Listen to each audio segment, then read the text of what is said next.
you had yesterday, the Daily Mail publishing that there was a source close to Ghislaine Maxwell who said that she, Ghislaine Maxwell, would welcome the chance to sit in front of Congress and tell her story. They said congressional hearings have been held into everything from JFK's assassination to 9/11. The Epstein files rank up there with those cases. Ghislaine would be willing to speak before Congress. So part of you, or at least me, you hear that and you're like, oh, I'm sure she's willing to get up in front of Congress and tell her story. But why in the hell should we trust anything that she has to say? Like, you're talking about a convicted child sex offender, and her 20-year sentence is pretty soft, if you ask me. She's in this low security wing of a federal prison, which, it's exclusively for women with good behavior. I mean, I'd say like there's pretty low risk when you're with a bunch of women who are already in there with good behavior. Now, it could be the type that like they allow biological men in if they identify as women, in which case that wouldn't be very safe. But I'm just going to assume that this is only biological women. Therefore, still safe, very little risk. And it's a very small inmate population of like 40. So kind of have it made in the shade when you're talking about someone who is in prison for something like child sex trafficking. I mean, I would actually ask for someone to have a little bit worse circumstances if they're getting put away for that amount of time. So just some context that people are, maybe angry about the way that that the Trump administration has handled all of this. I would say rightfully so.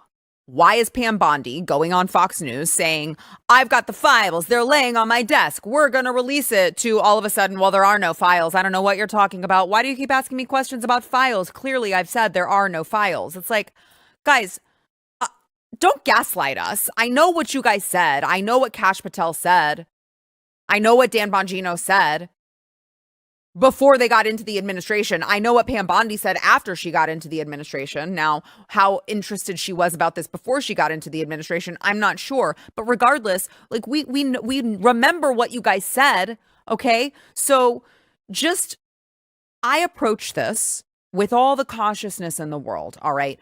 You don't want to jump on the bandwagon of whatever new information is coming out just because, you didn't get the information and the answers that you were expecting. But that said, let's play devil's advocate for a moment.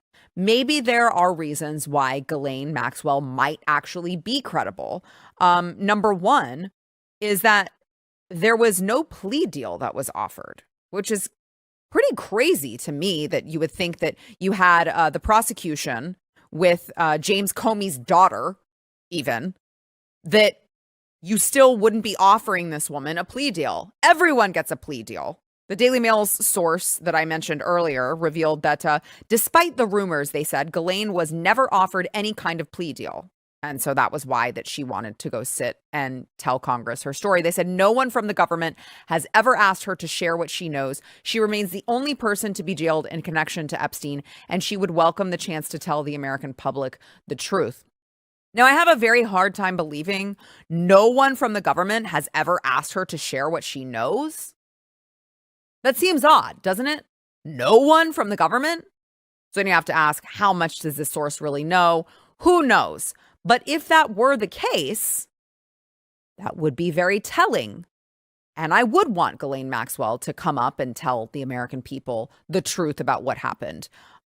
Number two, her sentence is likely life. So if you're Ghislaine Maxwell right now, and well, by the way, you're already looking to try to file something to just get out of this entirely because you've got Pam Bondi basically saying there's no incriminating client files. Well, what the hell am I doing here? Let's pack it up and go home.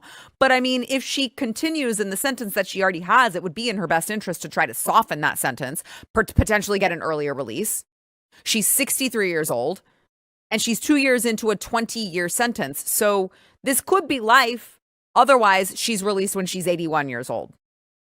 And then at that point, like, it might as well be a life sentence. So if she's looking for some type of deal so that she could get out early, get some early release for some good behavior, for some information, for a little black book maybe. Now, The problem is that there would be no one, Jeffrey Epstein wouldn't be alive to dispute anything if there were anything that were incorrect. But I mean, she could have a reason to come to the table with this information. And by the way, number 3, the Daily Mail source said that Trump is a false flag. So they say that Trump is innocent, which is something that we've said this entire time. President Trump was photographed with Epstein several times and they ran in the same circles, but Trump was one of the first to break all contact with Epstein because they fell out over a business deal and Epstein's treatment of women. There are no big shocks about President Trump in the Epstein files, but there are a lot of powerful men involved and a lot of money, and it will come down to following the money. This is something that we have said for a very, very long time. Donald Trump, here's the thing about Donald Trump. First of all, the left has investigated his entire freaking life for over a decade now. Okay, if there were any there about something incredibly serious, such as being connected to Jeffrey Epstein in such a way that you could tie him to an island with trafficked young girls, they would have done that by now. They've already tried. They're like, oh, he's in a picture with Jeffrey Epstein. He must be a child molester. Yet you can't do that, guys. There are many very important people who were in pictures with Jeffrey Epstein. That doesn't mean that they were friendly enough to the extent that he was going to the island trafficking girls. All right. You got to have more than that. But you have an entire political party who has gone after this man for everything. And he was so squeaky clean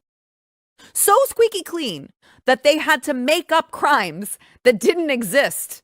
They had to be like, oh, well, he falsified a business record in New York City. And not actually, if we close our eyes and think really hard, it's turned into a felony. I mean, the guy was so clean, they were literally trying to make things up.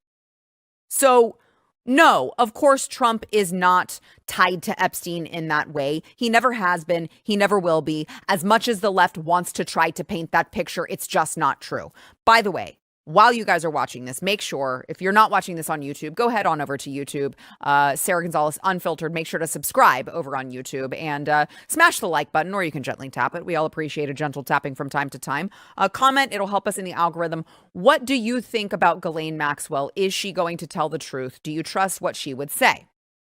Now, here's another reason to that point.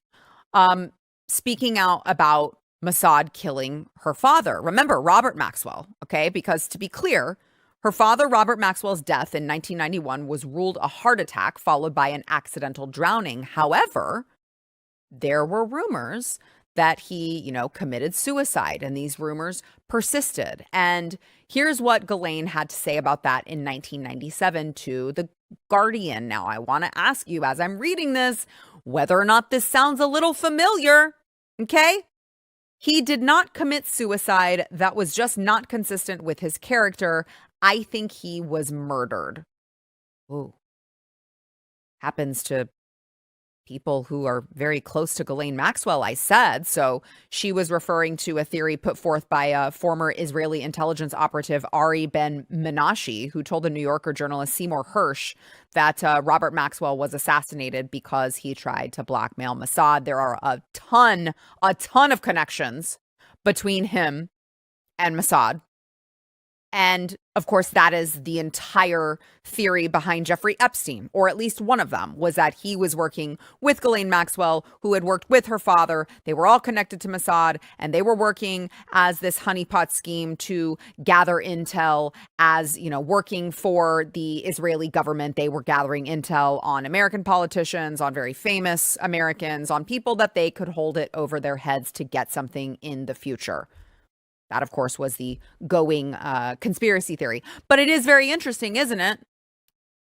He didn't commit suicide. That was just not consistent with his character. I wonder if he had bed sheets that were just oopsies accidentally left in excess in his cell. And he had a cell. Oh, wait, sorry. That was just Jeffrey Epstein that had the cellmate that conveniently left the day before. And he was on suicide watch and then just got left in his cell with no cellmate. And then the guards were like sleeping or something. And then the cameras didn't work. And you know what?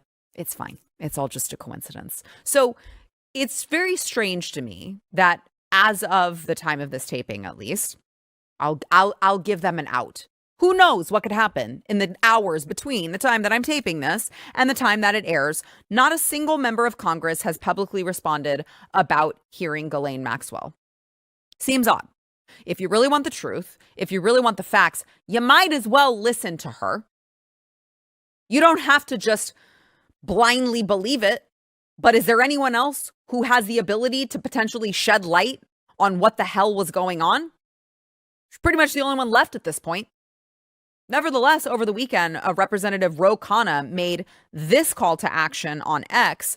Why are the Epstein files still hidden? Who are the rich and powerful being protected? On Tuesday, I'm introducing an amendment to force a vote demanding the full Epstein files be released to the public. The speaker must call a vote and put every Congress member on the record. The criticism I'm receiving is Biden should have done this. Fine. But what is good now for the public? When we have a future Democrat president, if Republicans say, let's support Medicare for all or tax the wealthy, I wouldn't call them out about the past. I'd say, great, let's get it done. Now, just to be clear here, I do not support Medicare for all or taxing the wealthy in a wealth tax. However, when you have a point, you have a point.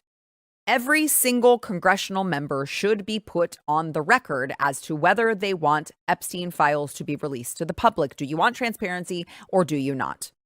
Speak now or forever hold your peace, because eventually we will find out if you are one of the ones on that list. And we will deal with you accordingly. If you like this clip and you want to see the full episode, click here. And if you want to subscribe to the channel, come on, you know you do. Click here.